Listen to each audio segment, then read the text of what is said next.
नमस्कार दोस्तों, बिहार में एक नई भर्ती निकाली गई है। ये जो भर्ती आपकी निकाली गई है SDRF के द्वारा जो है निकाला गया है, जिसमें कई प्रकार की अलग अलग पद है, जैसे रसोईया का है, जलवाहक का है, उसके अलावा नाई का है, धोबी का है, झाड़ू कस का है, जो झाड़ू पोछा करने वाले होते हैं उनका भर्ती है। और ये भर्ती 10वीं पास युवाओं के लिए, युवतियों के लिए निकाला गया है और बिना परीक्षा सीधी भर्ती होने वाली है। काफी सारे लोगों को ये जानकारी नहीं होगा कि भाई ये जो SDRF जो होता है ये होता क्या है, इनका क्या कार्य होता है, कौन सा विभाग होता है। तो देखिए, SDRF का मुख्य रूप से काम होता है कि कहीं भी जो बाढ़ जब भी आता है या कोई आप देखते होंगे नदी होता है, वहां पर मान लीजिए कोई व्यक्ति घूमने जाते हैं, दर्शन करने जाते हैं, तो वहां पर बचाव के लिए इस प्रकार देखेंगे ना, पानी में उनका जो इस प्रकार का जो नाव है वो चलता रहता है और इस प्रकार उनका जो टीम है वो पूरी तरीके से ये लाइफ जैकेट होते हैं जो कि बाढ़ में बचाव का काम करते हैं, पानी से आपको डूबने से बचाते हैं। तो इन प्रकार का काम जो है SDRF टीम का होता है। तो SDRF टीम का द्वारा जो है ये भर्ती निकाला गया है, ये ध्यान रखिएगा। तो पूरी अपडेट मैं बताऊंगा, तो वीडियो को ध्यान पूर्वक देखिए। पसंद आ तो इसे लाइक जरूर कीजिए और चैनल पे नए हैं तो सब्सक्राइब कीजिए। इस प्रकार की लगातार अपडेट आपको आगे भी मिलता रहेगा। बाकी अभी जो देख पाएंगे ये ऑफिशियल नोटिफिकेशन बिहार सरकार आपदा प्रबंधन विभाग के द्वारा जारी किया गया है। और यहाँ पर देखेंगे ना, विषय बताया गया है कि आपदा प्रबंधन विभाग बिहार पटना के नियंत्रणाधीन राज्य आपदा मोचन बल, जिसे SDRF के नाम से जानते हैं, में फ्लोर श्रेणी में विभिन्न रिक्त पदों पर संविदा नियोजन जो है वो निकाला गया है, जिसके लिए इनका जो विज्ञापन है वो जारी किया गया है 6 जनवरी 2026 के डेट में। मतलब ये जो आपकी भर्ती होगी ये संविदा के आधार पर होने वाला है, ये भी आपको ध्यान रखना है। तो आपके मन में ये कंफ्यूजन होंगे कि भाई पद कौन कौन सा है, उसके बारे में जानकारी दीजिए। तो देखिए, यहाँ पर रसोईया का पद है जिसके लिए 9 सीटों पर भर्ती है। बाकी आप देखेंगे कैटेगरी वाइज भी भर्ती बताया गया है और 35% जो आरक्षण का बेनिफिट है महिलाओं को दिया जाएगा। इसके अलावा देखेंगे जलवाहक, जो कि जो इस प्रकार का जो ये नाव होते हैं ना, चलाने का काम करते हैं, जिसको जलवाहक बोलते हैं, तो उसका भी भर्ती है। इसके लिए जो पद है 18 पदों पर ये भर्ती होने वाला है। इसके अलावा नाई का भर्ती है, नाई को हम लोग ठाकुर जो कि केस काटने का काम करते हैं उनका भर्ती है। तो यहाँ पर 37 सीटों पर भर्ती निकाला गया है। धोबी जो कपड़ा धोने का काम करते हैं उनके लिए 31 सीटों पर भर्ती है। झाड़ू कस का मतलब हुआ कि जो इनके ऑफिस है, जो भी विभाग का ऑफिस होंगे वहां पर झाड़ू पोछा का काम करना होगा। तो ये 23 पदों पर यह भर्ती आपकी निकाली गई है। कुल मिलाकर 118 पदों पर यह भर्ती प्रक्रिया निकाला गया है, जिसका बोला गया है कि अगर आपका इसमें सिलेक्शन होता है ना, तो अभी संविदा की जो अवधि होगी अभी फिलहाल आपका 5 वर्षों के लिए होगा। फिर जब आपका कार्य अच्छा अगर आपका रहता है तो फिर विभाग जो है इसे अगले 10 सालों के लिए आगे बढ़ाएगा। संविदा भर्ती पर ऐसा ही काम होता है, मतलब अभी आपको 5 साल के लिए रखता है, फिर आपको आगे बढ़ाया जाता है। जैसे ही आपका ड्यूरेशन खत्म होने वाला होता है फिर उसको 5 साल 10 साल के लिए बढ़ाया जाता है। तो ऐसा नहीं है कि आपको डायरेक्ट हटा दिया जाएगा और 60 वर्ष तक जो है आपको काम करने का मौका आपको मिलता है। बात करें उम्र को लेकर, तो न्यूनतम आप 18 वर्ष के होने चाहिए, अधिकतम 40 वर्ष के होने चाहिए। उम्र का जो गणना है 1/12/2025 के आधार पर होगा। बात करें किस पद के लिए आपकी सैलरी क्या मिलेगी, तो रसोईया के लिए अगर आपका सिलेक्शन होता है तो 22,000 रुपये सैलरी मिलेगी। और फॉर्म भरने के लिए आप कम से कम मैट्रिक पास होने चाहिए और आपको रसोईया का है तो खाना बनाने का ज्ञान होना चाहिए, जिसमें आप शाकाहारी और मांसाहारी ये दोनों प्रकार के जो भोजन है आप बना सकते हैं। बात करें भर्ती प्रक्रिया कैसे होगा इसके लिए, तो इसमें आपको ऑफलाइन माध्यम से आवेदन करना है। फिर आपकी जो दस्तावेज है उसका सत्यापन होगा, फिर आपका एक इंटरव्यू होगा, फिर आपका दक्षता परीक्षा होगा जिसमें आपको खाना बनाने का जो ये टेस्टिंग है वो देखेगा भाई खाना बना पाते हैं या नहीं। फिर आपका इसमें जो है सिलेक्शन प्रक्रिया होगी।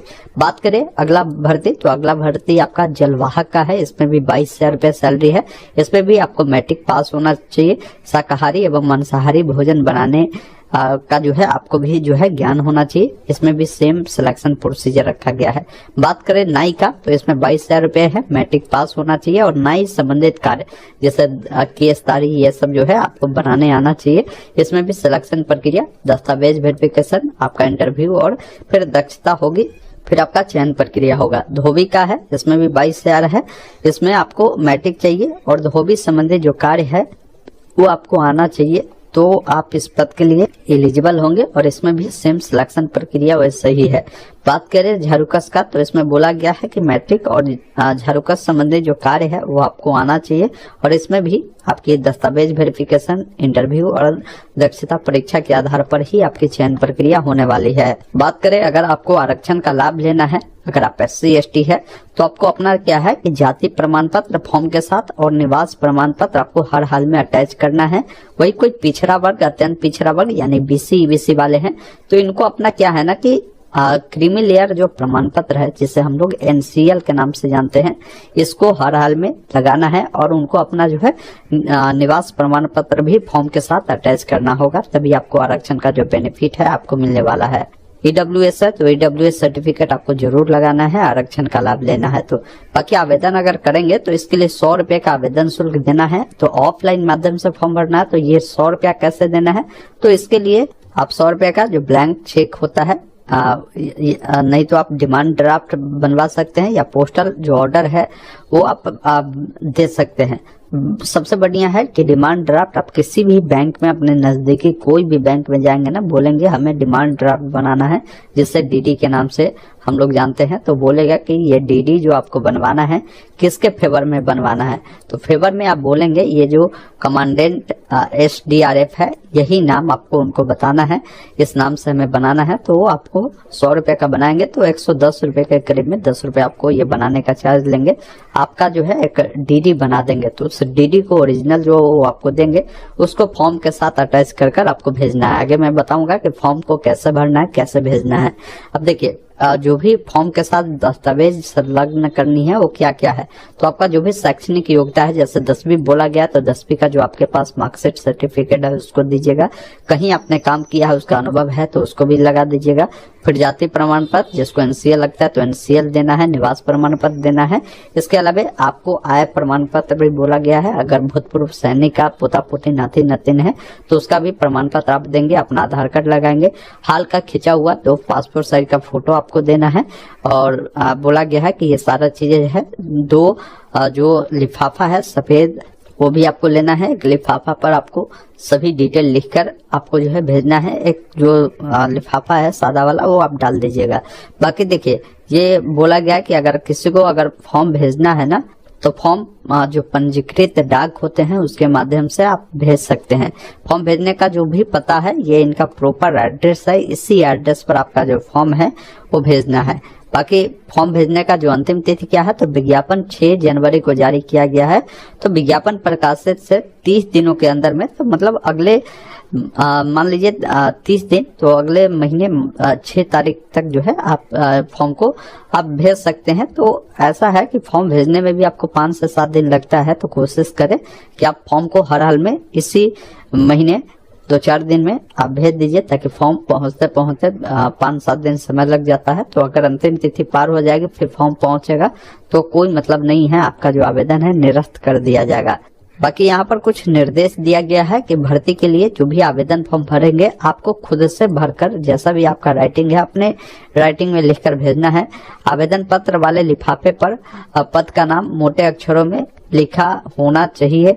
आवेदन पत्र जमा करने की निर्धारित तिथि के पश्चात कोई भी आवेदन स्वीकार नहीं किया जाएगा। जब डेट खत्म होगा उसके बाद स्वीकार नहीं होगा।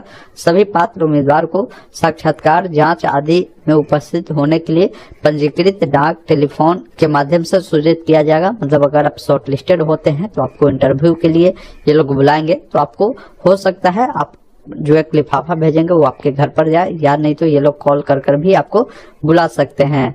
जब भी आप इंटरव्यू में जाएंगे तो अपना तमाम जो दस्तावेज है ओरिजिनल वो लेकर आप जाकर उसको दिखाएंगे, ये भी आपको ध्यान रखना है।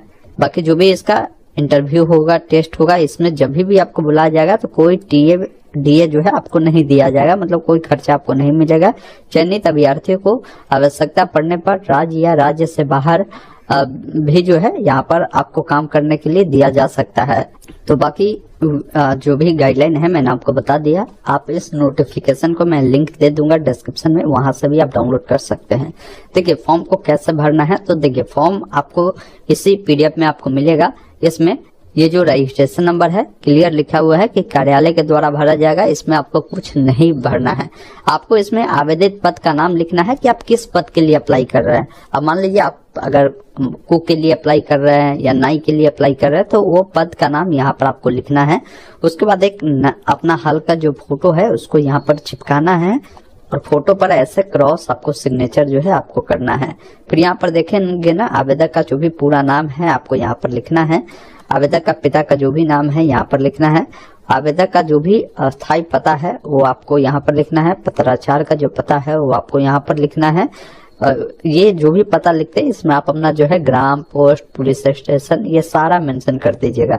अपना जो भी मोबाइल नंबर है देना है। नेशनलिटी में यानी राष्ट्रीयता में भारतीय लिखेंगे।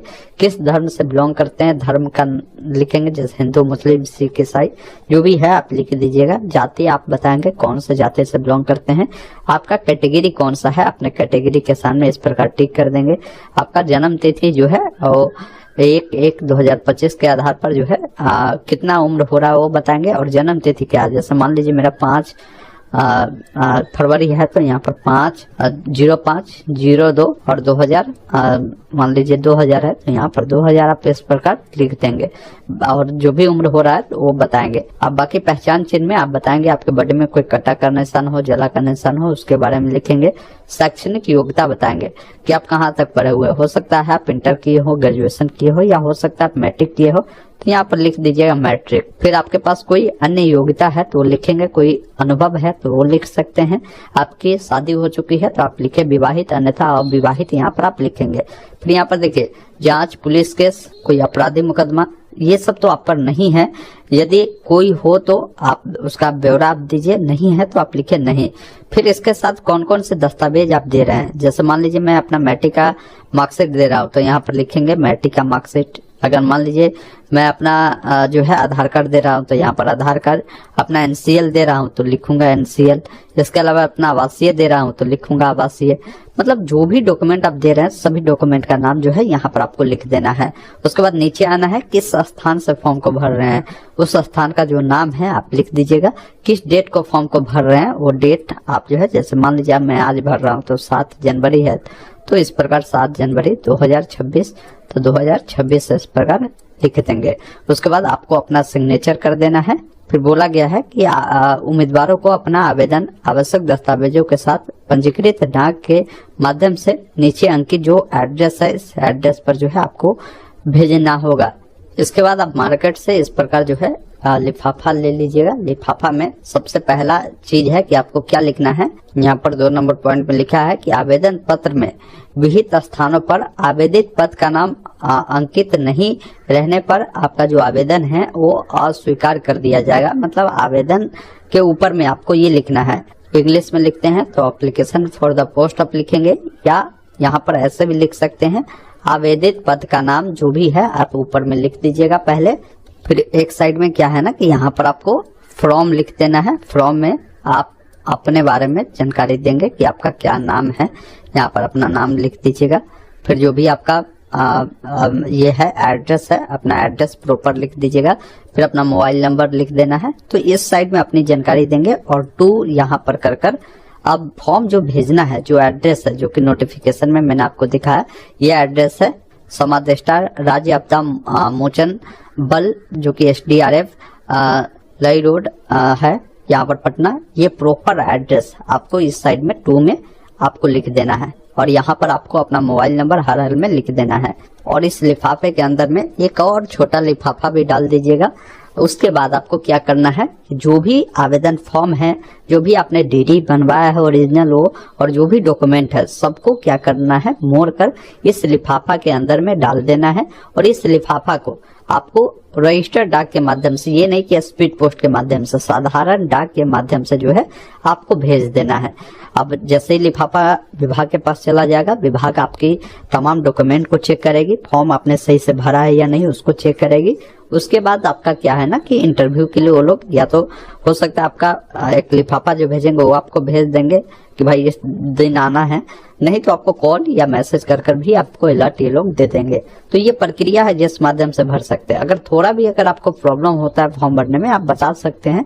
मैं आपको जो है लाइव जो है पेन को और लीड से और फॉर्म को प्रिंट करवा कर मैं हाथ से भरकर भी आपको बता दूंगा, कोई दिक्कत नहीं है, आप बता सकते हैं। वैसे मैंने सारा गाइड आपको कर दिया है, कोई दिक्कत आपको नहीं होगा। तो वीडियो को शेयर जरूर कीजिए। धन्यवाद। जय